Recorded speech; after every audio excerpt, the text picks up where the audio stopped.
bless all you guys. Thank you so much. If you haven't been in the war room, I think one of my fillings melted back there. Oh, it was getting hot, hot, hot.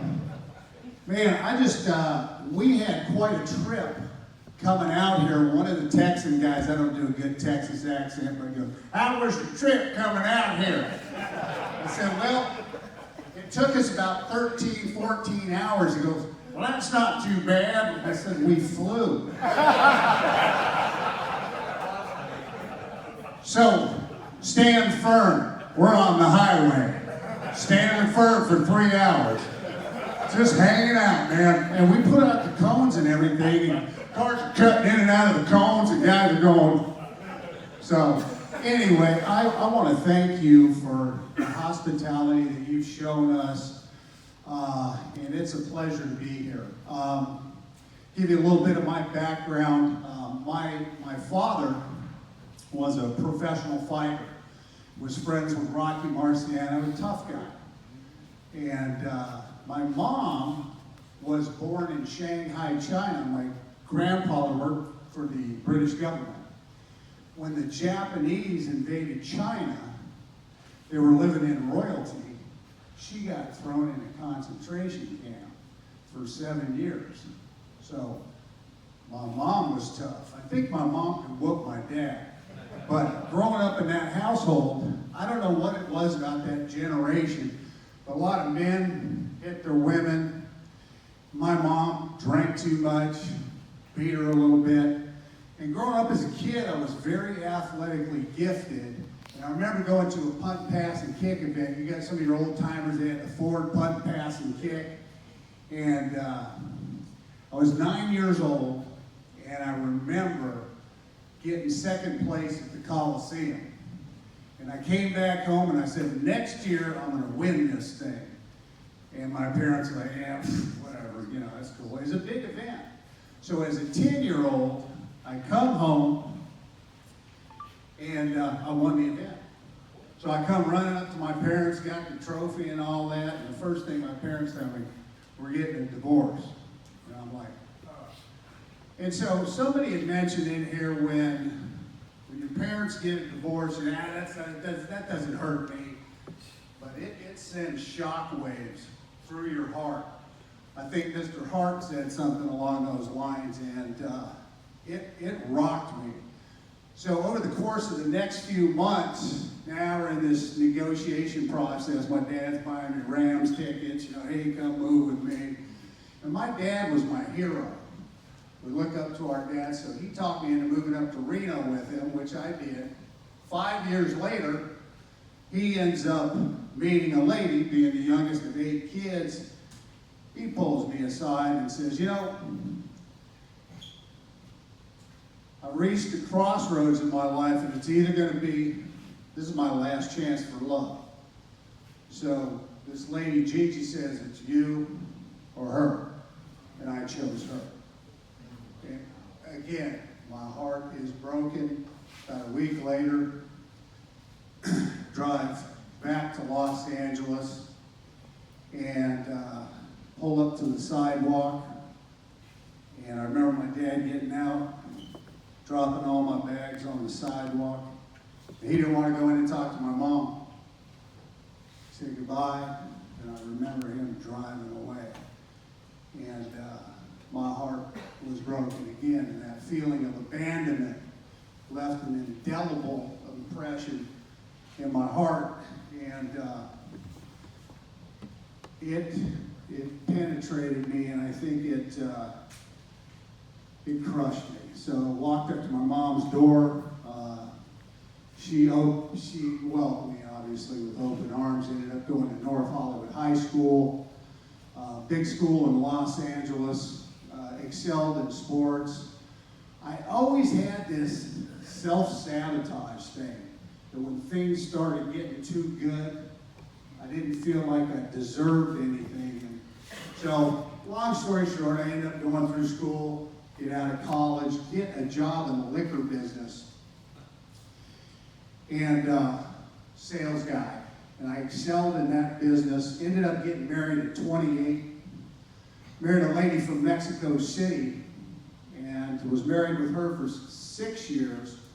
She goes down to Mexico with my 1-year-old son, 1.5-year-old son, down on vacation, which she always did. Never came back.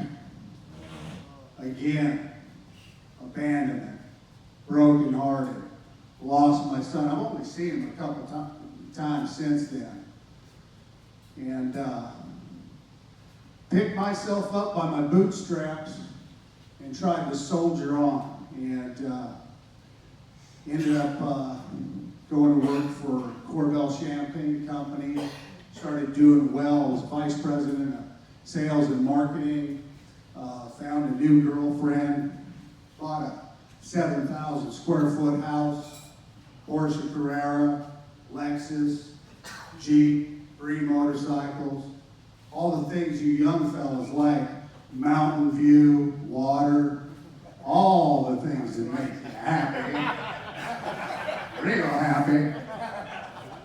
Wrong. I had a beautiful girlfriend. I've been drinking for many, many years.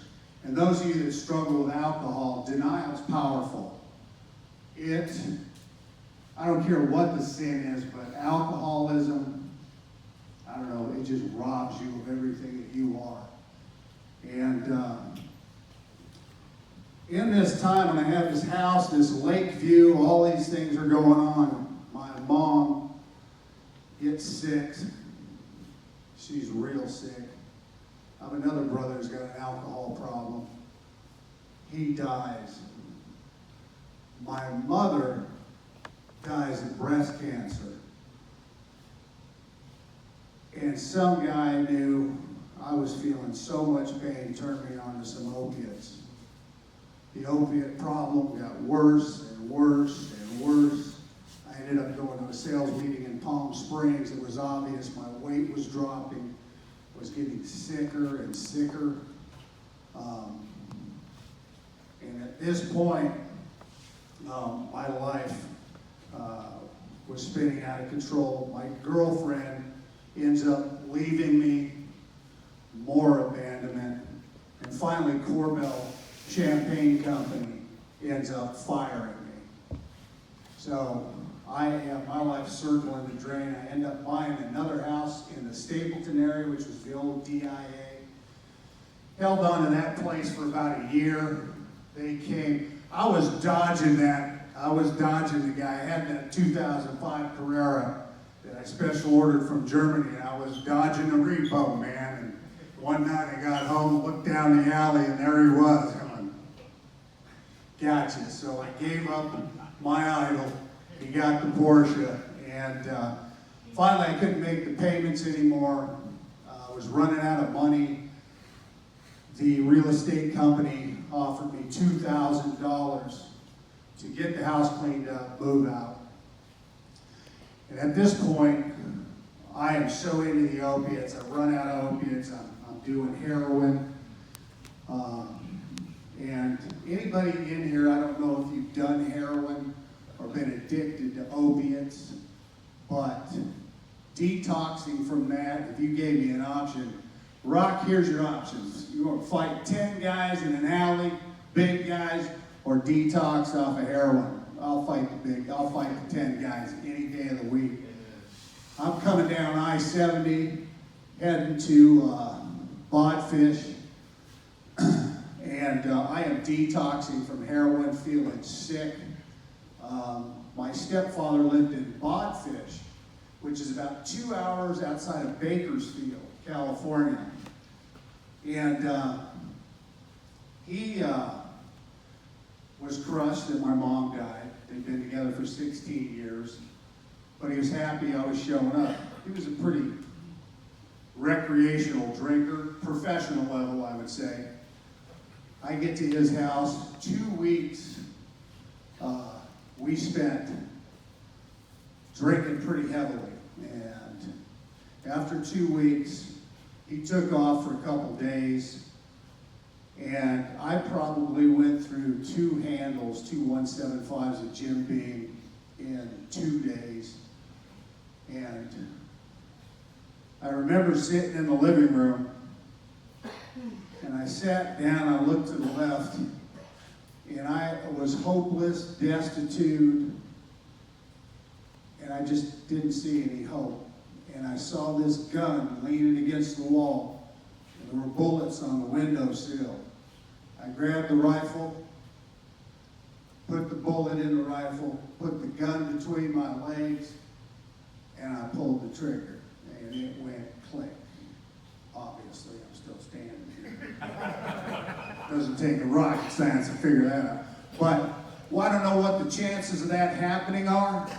Very slim. So after that, here's how down I was. Plan B. I know what I'm going to do. I'll go into the bathroom. So I'll walk into the bathroom, grab some razor blades, and I cut my wrist on both sides. Long way.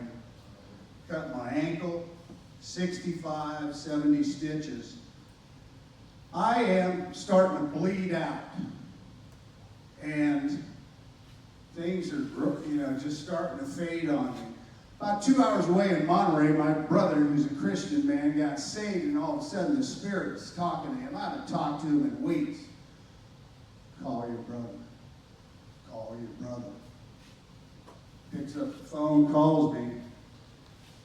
I answer the phone. I'm a little intoxicated. I'm bleeding to death. He says, "Are you okay?" Here's how denial. Yeah, I'm okay, man. I'm bleeding a little bit. I was up on top of the house fixing the air conditioner. I fell off the roof and I hit the steps, and there's some nails sticking out of the steps. I hit the nails and I'm bleeding, but I got it under control. What? I mean, the heart is deceitful above all things, right? And so my brother said, "Okay, you're okay." Hangs up the phone, 15 minutes go by. Call your brother. Call your brother. Now I'm starting to fade out. Phone rings, I don't answer it. He calls 911. All of a sudden the ambulance is heading up my way. They get lost. They call my brother back. He redirects them. They finally get to the house, kick down the door. They drag me out of there, throw me in the ambulance, and I'm heading down the hill. All of a sudden, somebody else said this. I always wanted to ride the helicopter, but this wasn't what I had in mind.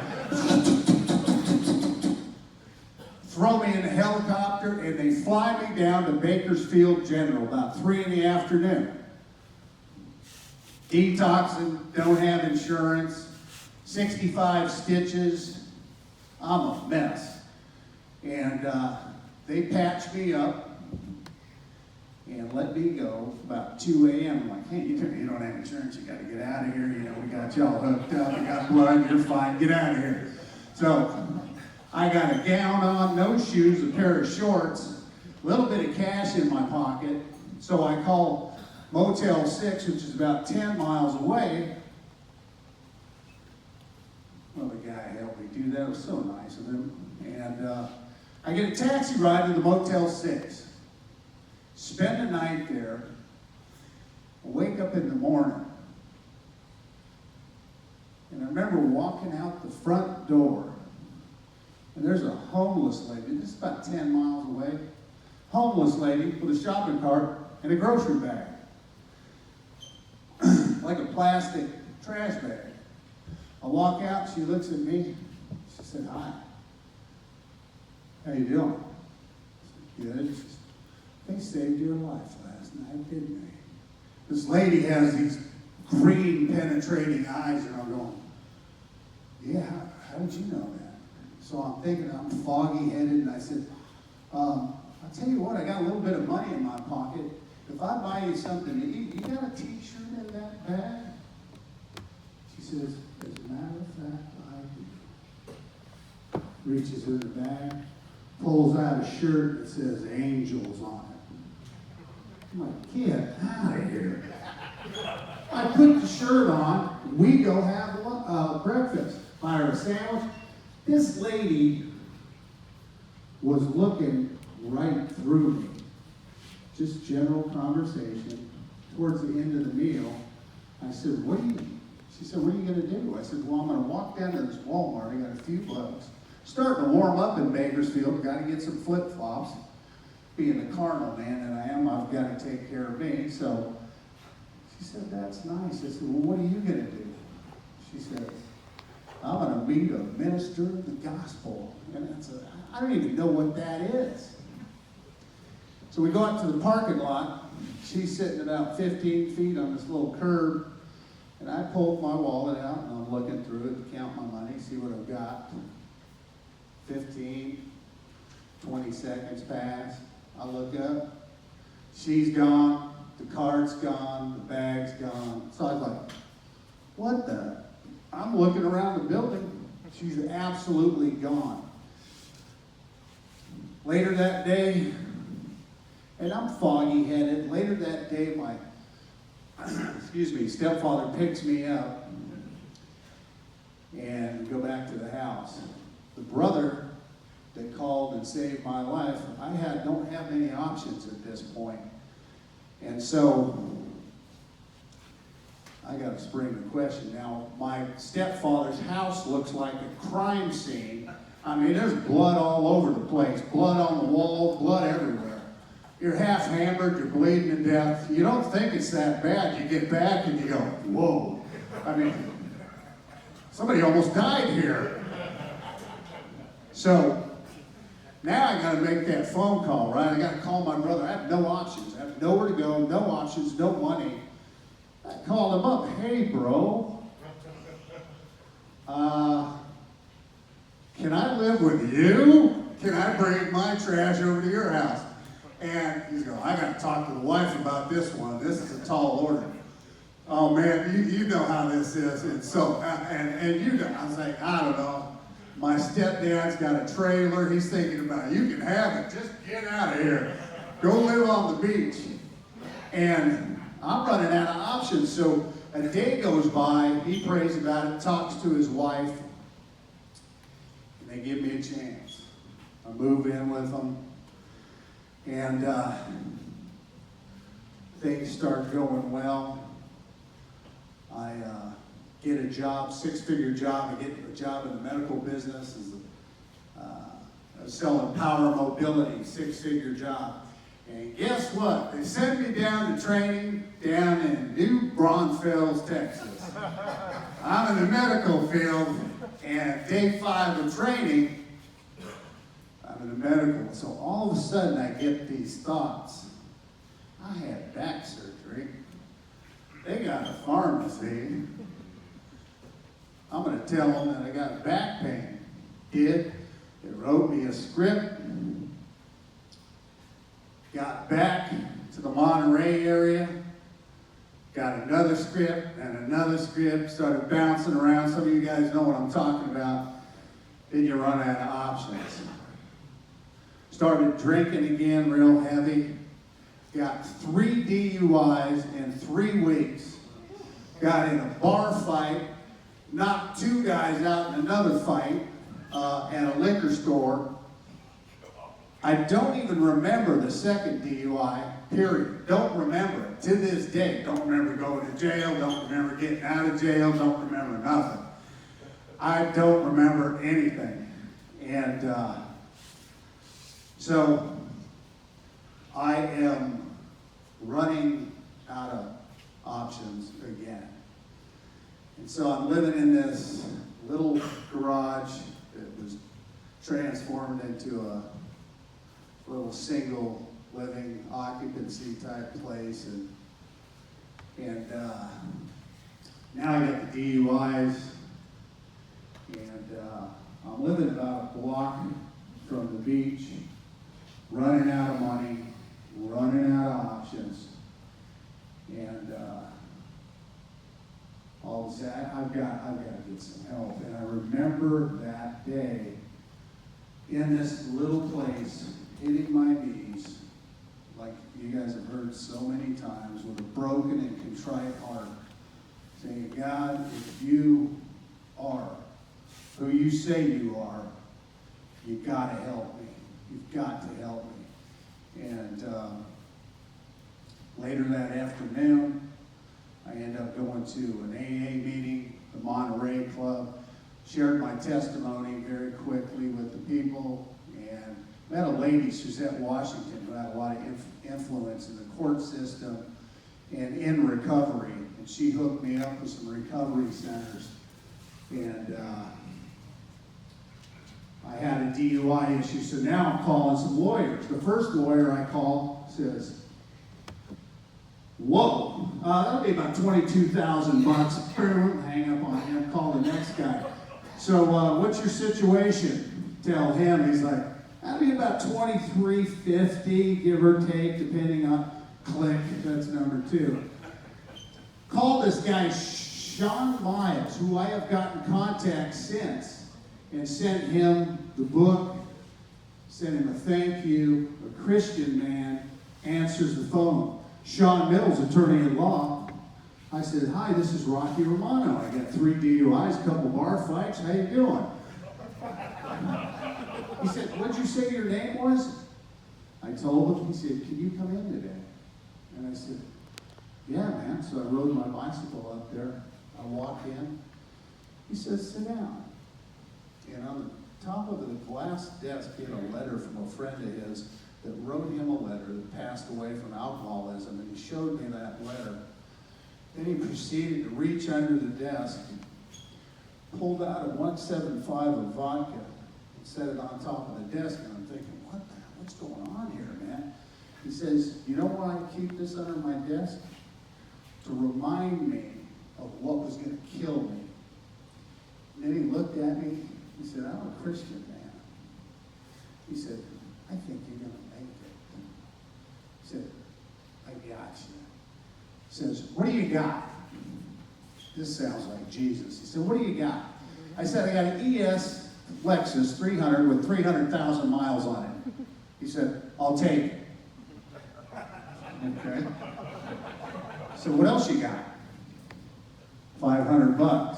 He said, I'll take it. Wow. What else you got? I said, I got a bicycle. He goes, well, you can keep that. So, seemed like a pretty good deal.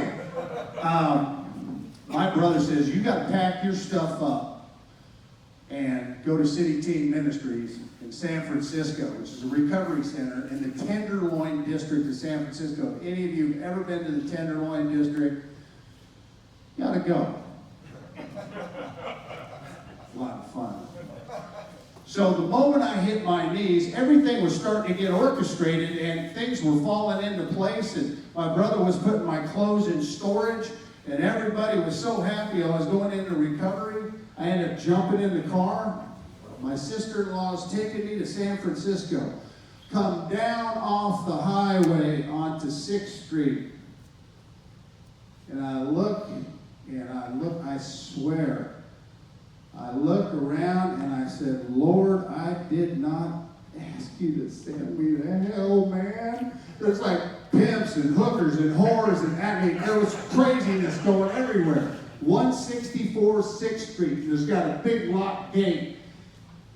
We make a U-turn right in front of the gate, and I think, that can't be it. That can't be it. That's it. So I'm standing there, it's high security, I can't, where's the button? Where's the ringer? I can't get in. So finally a guy walks up and goes, you Rocky?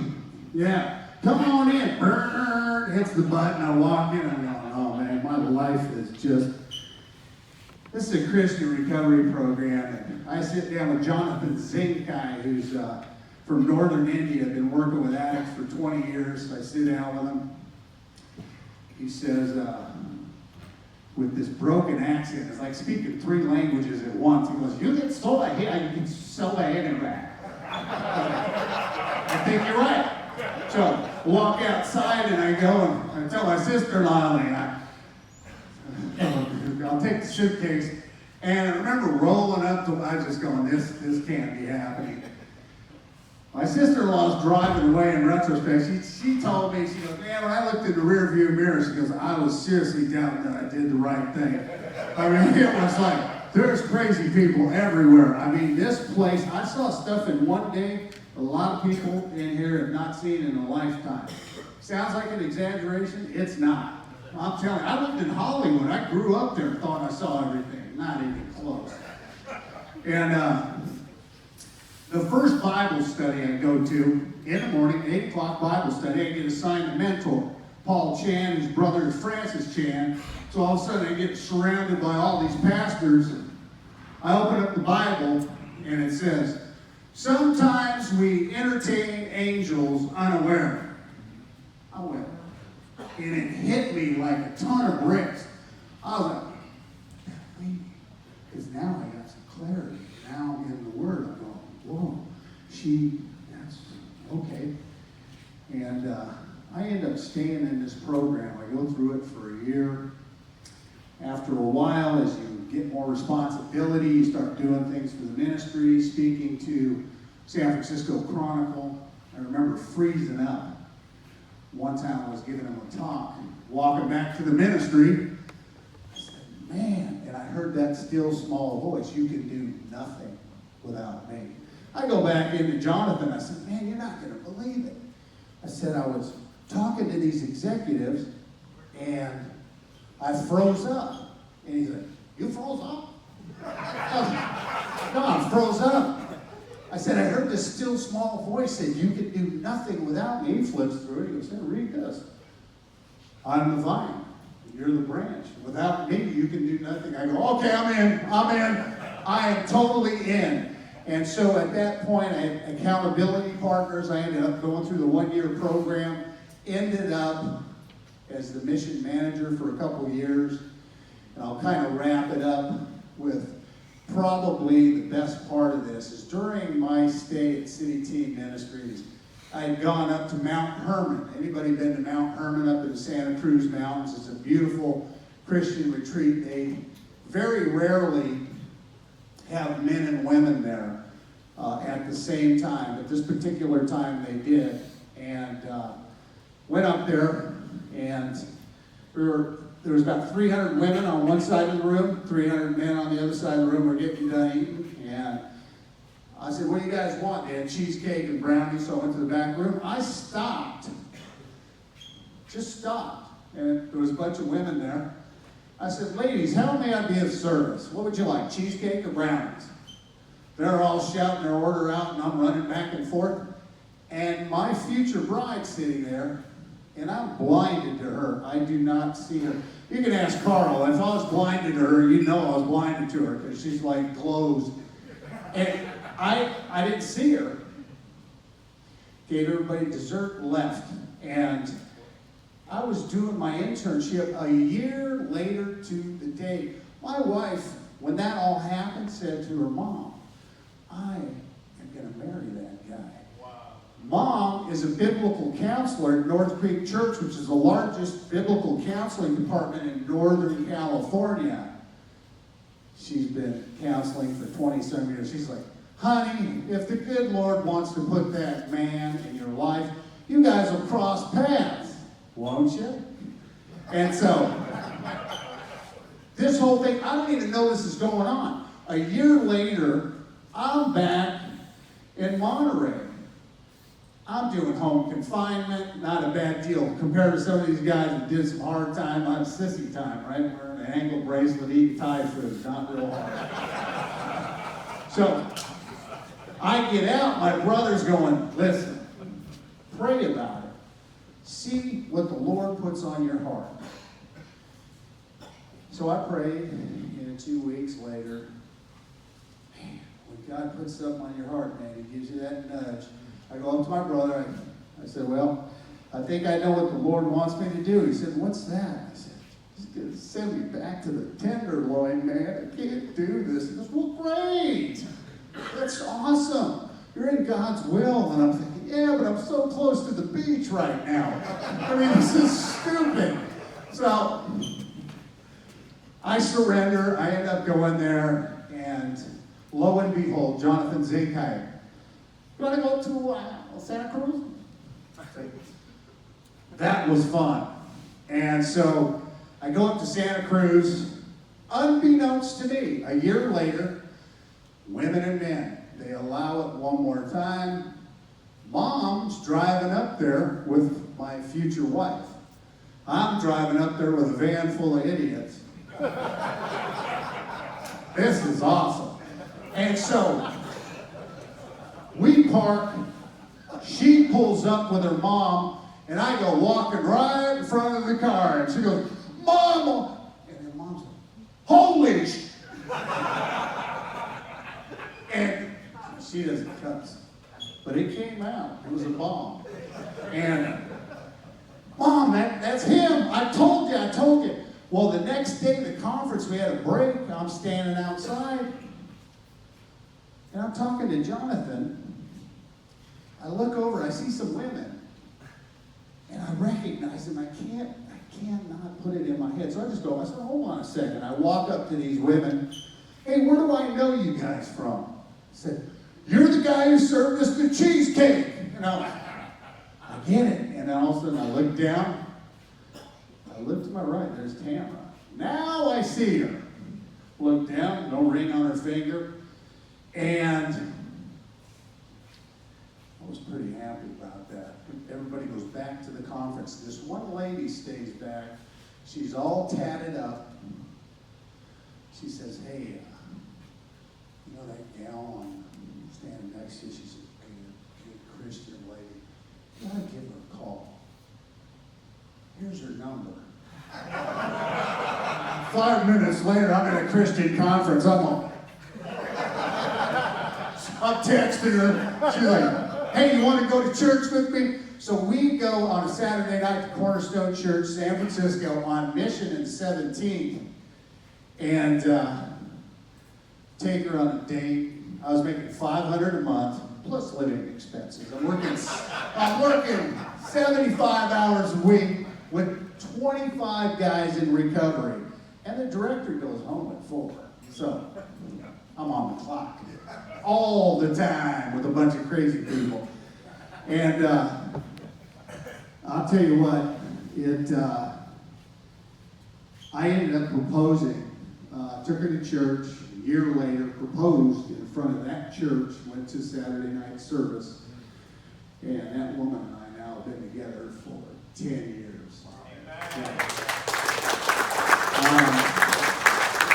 Haven't done any heroin for 11 years, have not, so I'm officially, next month, out of 10 years sobriety, no, I had to quit Copenhagen too, that was tough, man. Any of you chewers, man, try that.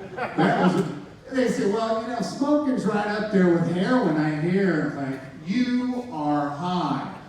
No way. The chew was tough, but you know what, guys, on behalf of all the Colorado guys, I'm so glad I hooked into this, and I'm so glad that I met you, Mr. Harris, and I'm so glad I met Carl and all the people at our church that have touched my life, and even Brian, golfing with him today. What an awesome experience. I ended up in Colorado. We were in Northern California. My wife actually was working at a beauty college. And so we got married, and I got 2 boys.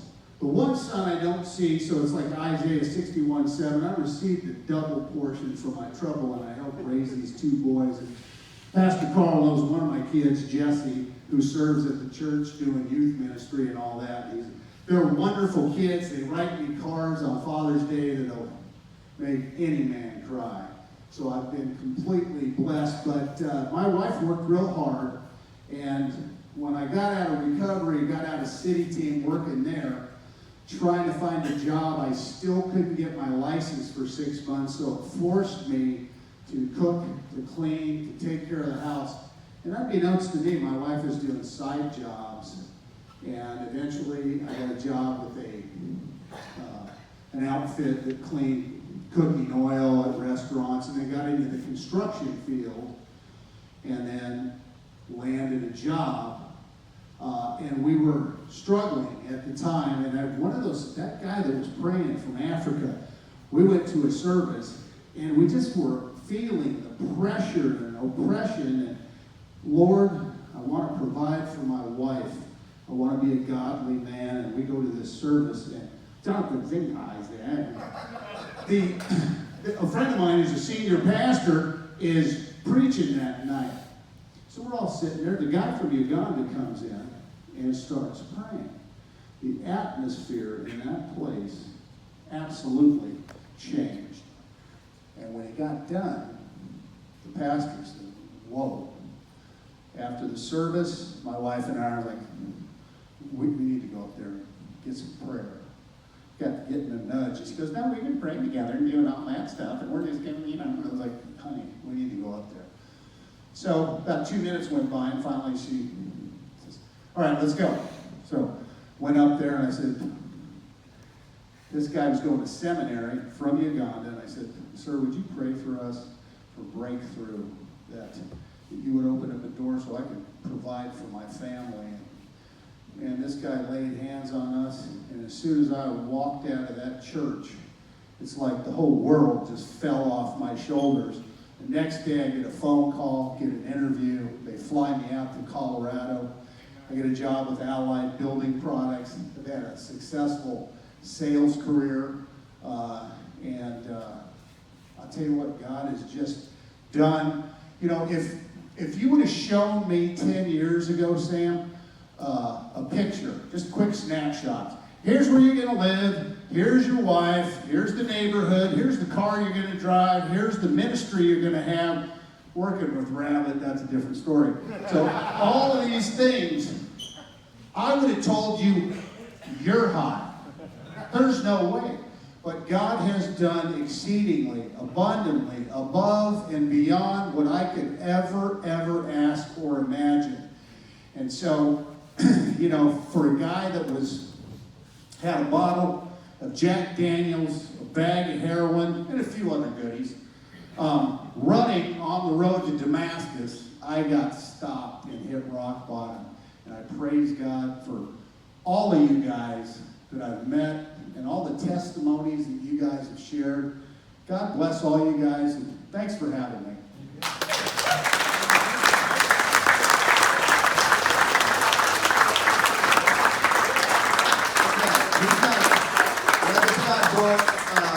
He's got an amazing book called The Heroin Addict Next Door.